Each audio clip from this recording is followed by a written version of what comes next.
there, I'm Jamie Brown with JaimeLeMaman.com, and what am I doing with all of these espresso machines? Well, I thought that I would buy one for my husband, but he is actually very picky, especially when it comes to his espresso. So I went to the store to figure out which one to buy him, and it turned out that they had an awesome return policy. So I bought him all of them, and I thought that I would test them out with you guys to figure out which one was the best. So, what have I got here? I've got a Nespresso Latissima Plus from Williams-Sonoma. Also from Williams-Sonoma, I got this Nespresso Virtuo line. Williams-Sonoma had a phenomenal return policy. They said I could open it, try it out, and bring it back if I didn't like them, as long as I brought the receipt. So I'm going to do that. I also went to Bed Bath & Beyond, which is where I bought this Tassimo T55, this Keurig Rivo, and this guy called a CBTL. I had never heard of him, but he was $50 and he makes espresso and coffee. So I decided to give him a go. On the surface, they're all pretty great machines, but you'll see that this one is definitely the smallest, and you even notice that he has a built-in milk frother. So this Nespresso Latissima Plus was our front runner from the get-go because he looks cool. He's very small. He does everything in one, and I'll explain that in a little bit. Next, you've kind of got this Tassimo T55, the CBTL, and the Virtuo line that are all kind of medium-sized. And then you've got this Keurig Rivo, who's kind of a beast of a machine. He's big, he's bulky, he kind of takes up a lot of space on your counter. But we thought maybe if he makes a really awesome espresso, it would be fine. So what I want to do is I want to review these machines with you, show you how they all work, what the differences are, and which one we're going to keep. So first things first, the Nespresso Latissima Plus. This guy looks great on your counter. He's the smallest of the machines, and he does everything in one package. What do I mean by that? Well, you take this capsule and you plop them in, you close them down, and let's say you wanted a latte. Well, all you have to do is push this button, give it a second.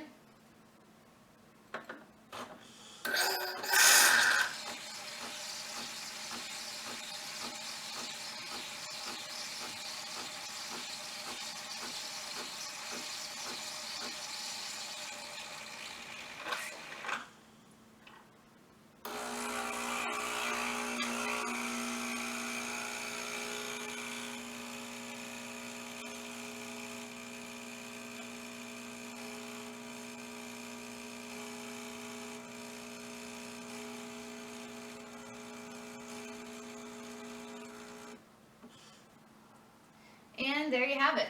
Record time, all in one. It just made a latte. It's got the milk, the espresso, the foam on the top, and I literally didn't have to do anything other than put the capsule in and push the button.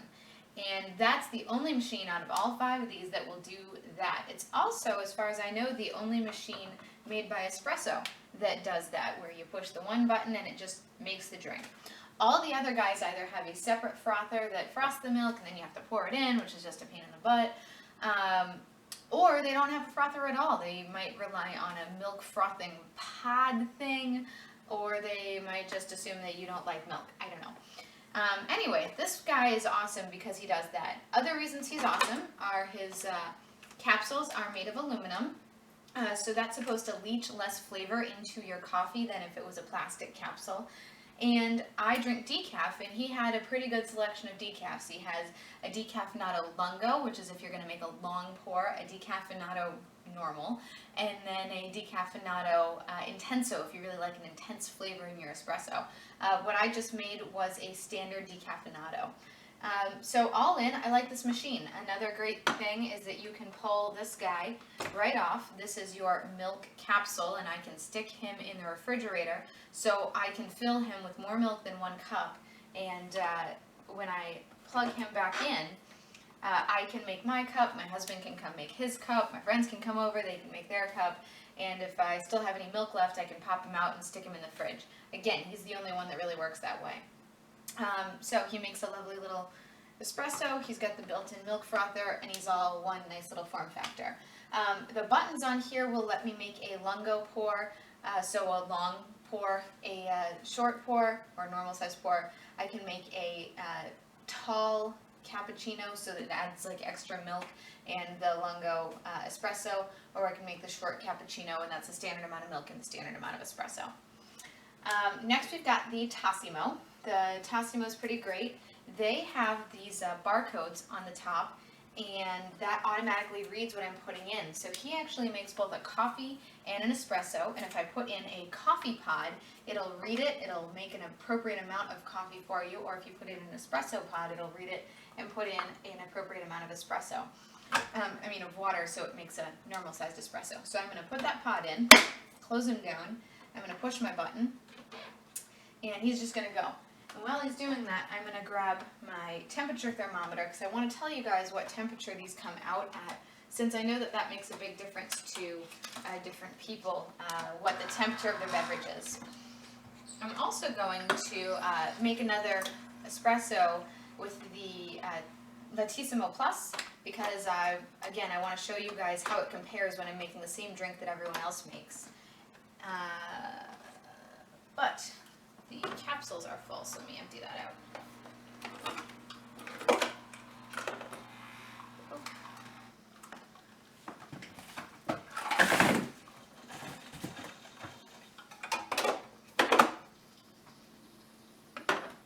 So I'm going to put my capsule in, close the door, hit the espresso button. You can hear that the Tassimo was going that whole time that I was messing around with the Latissima Plus, and you didn't hear it at all. So this is clearly a louder machine than the Tassimo. So let's take the Tassimo temp now that it's out.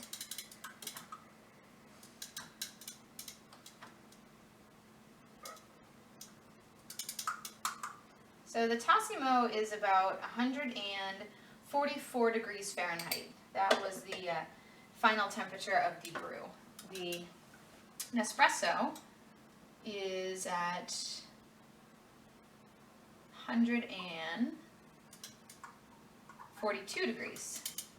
So you got 142 degrees, 144 degrees.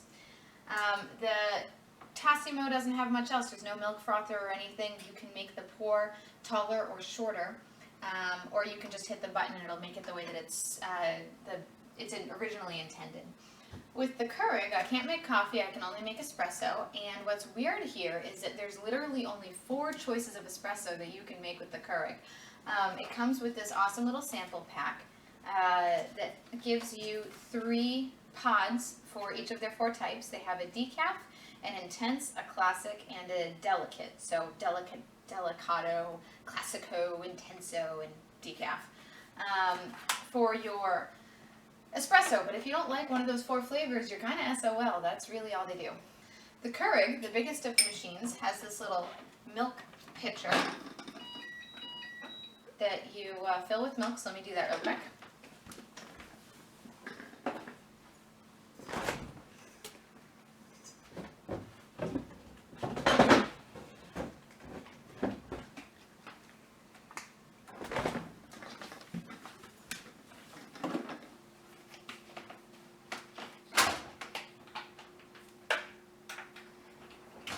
And this is kind of a pain in the butt because it really only makes a single serving of milk. So every time you want to make a latte or whatever, you come over here, you fill your milk pitcher with a single serving of milk, you drop your pod in, put your milk aside, you throw this guy in here,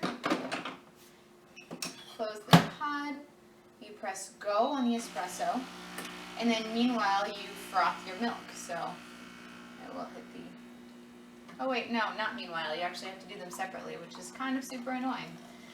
So I will wait for that to get made.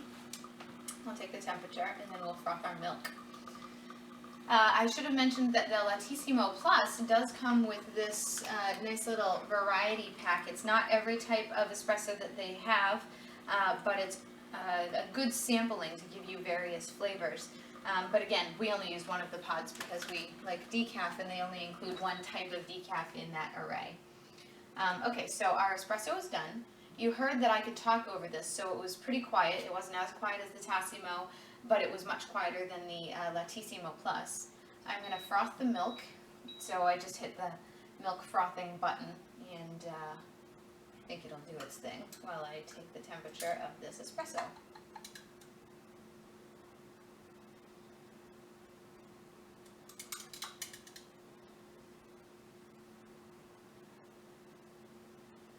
So their espresso is exactly 140 degrees. Okay, after some troubleshooting, we're actually back on the Keurig to make the milk froth. I think I didn't have the pitcher in all the way, so I'm just going to push the button now. And you can hear it just goes and does its frothing thing. Meanwhile, I'm going to come over to the CBTL, and it makes both coffee and espresso. They come in two different kinds of pods, but unlike the Tassimo, it doesn't have a label on it, so it's not going to auto know what you put in. So I'm going to go ahead and put in the espresso pod. I'm going to close the top, and I'm going to hit the espresso button to tell it what I put in, and it just sort of brews it. You can hear that it's actually a bit louder than the other machines too.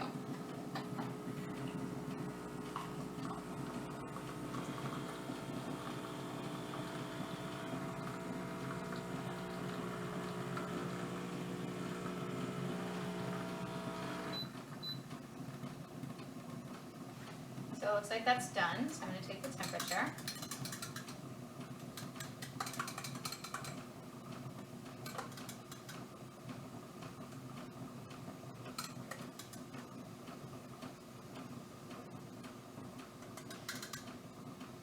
So this looks like it's right about 141 degrees. And you can see that it has a decent crema on top too. That's something that they talk about a lot, is this crema, which is the little kind of foamy head bit that you see on the espressos, and you can see how they settle on all of the cups. And then lastly, so the Keurig is obnoxiously telling me that it's done frothing the milk, and you can see now that it's got some foam in there and it's heated it up, and it's ready for me to combine it with the espresso to make a cappuccino or a latte or whatever.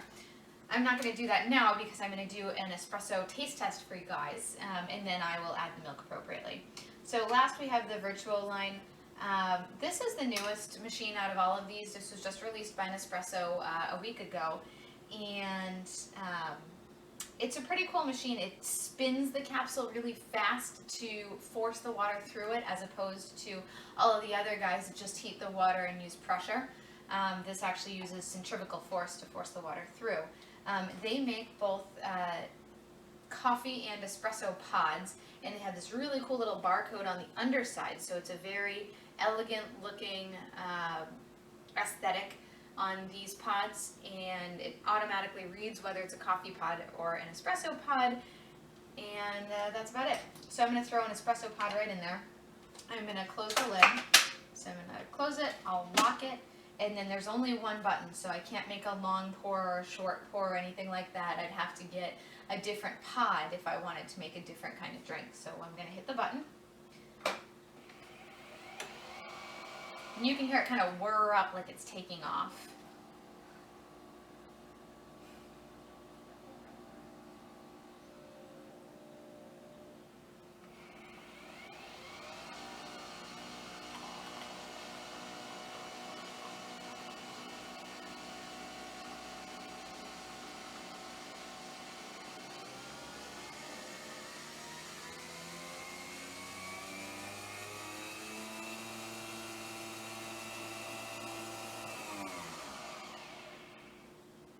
All done. Okay, so let's take the temperature of this last guy.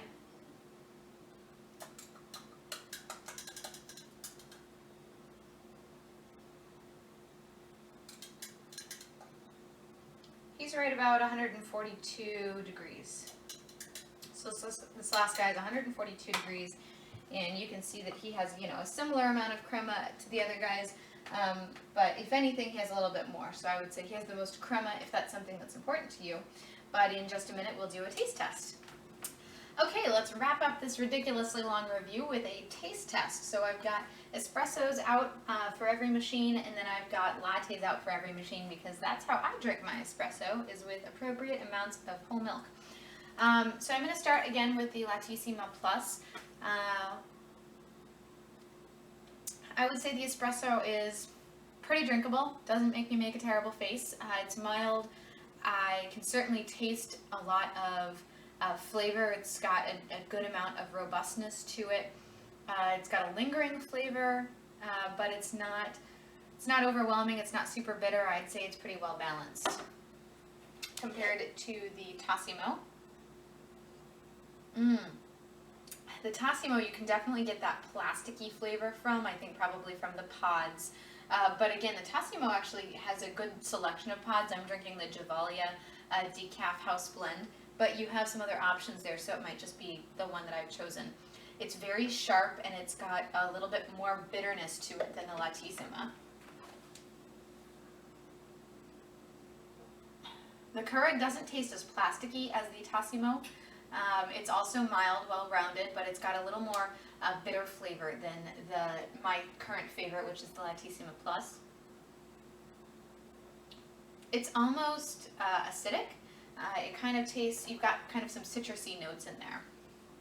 Next is the CBTL. It's, just kind of a mild flavor. It's not super robust. I think it doesn't extract all the flavors, probably because it doesn't get as much pressure as the other machines.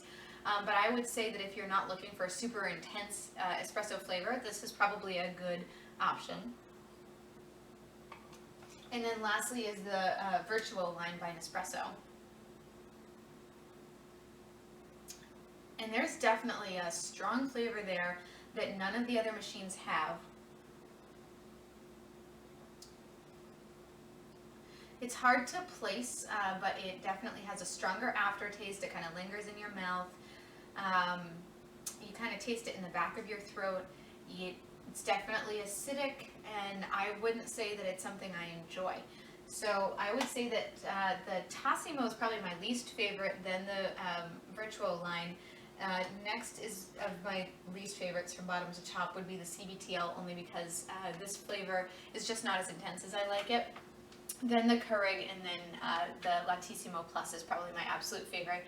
Just drinking the espresso straight, and then I'm going to do the latte, which should be the same but a little bit more mellow because of the milk, but sometimes that milk brings out other flavors, so I want to do this really quick for you guys too. I would say that that's exactly what you would expect. I like it. It's a nice rounded flavor. It's got good coffee notes, nicely balanced by the milk. Next is the Tassimo. Yeah, I don't taste that like strong plasticky flavor nearly as much because the milk is making it more mild, so this is much more drinkable as a latte, but I still like the Latissimo better. The Keurig, I'd say now that I've added the milk, is very similar to the Latissimo, so if this is the way that you take your lattes, if this is the way you take your espresso, I would say the machine preference is a little bit muted by the fact that you have that milk that's balancing the strong espresso flavor. So this is also just a wonderful machine if that's the way that you're drinking them. Next, I'm going to try the CBTL. That's great, but again, because this flavor is more mild, I would say that you don't get as much espresso flavor, especially with the milk over it. So this is just sort of a very mild drink with just sort of that again, I don't want to overuse the word mild, but with that mild espresso flavor over mostly your tasting milk. And then finally the Virtuo line. It's much more balanced because the milk is pulling it down. It's still probably in my bottom pick because I just don't love that flavor coming through. But I can't stress enough that these are all decaf, so if you're not a decaf drinker, you probably want to grab one of these machines and try it for yourself. One thing I didn't talk about a lot was the milk frother for the Virtuo line. It looks like this. I didn't talk about it a lot because I don't want this to be a milk frother comparison, but it works really well. You put the milk in it, you turn it on, and you have two little whisks you can choose from. This is the frothing whisk. It's not the one that I've been using. This one that you can see less, let me rinse it off. This whisk is just plastic. It doesn't have any of those metal springs around it like this guy does. So this is what I use when I'm making my lattes. And it works wonderfully. So you just throw that whisk in, pour your milk in, push one button, and it becomes frothy, warm milk. The Keurig works the same way. You pour your milk in, you turn it on, and it makes frothy, warm milk. And then obviously the Lattissima Plus works a similar way, but a little bit different. You pour it with milk, and then you turn it on, and it froths and warms it directly into your glass, so you don't get a pitcher of frothy, warm milk. So if I'm making several espressos, and actually these two machines or their milk frothers are a little bit better, because I do want to correct an earlier statement. I can make a little bit more than one cappuccino or one latte worth of frothed milk with those pitchers, so I can kind of make 2, or maybe you can stretch it to 3 at a time, versus this guy I can only make it 1 at a time. But it's so fast and it does it all at once, it's actually almost a plus. So those are your differences. Those are my flavor comparisons. This is my favorite flavor on the decaf. The Keurig is probably my second favorite. Then maybe the Tassimo, then maybe the CBTL, and then maybe the Virtuo line. They're all pretty similar. I'm certainly no espresso aficionado, but I just wanted to compare generally the sizes and the features they all have. If you have any questions, let me know. Thanks.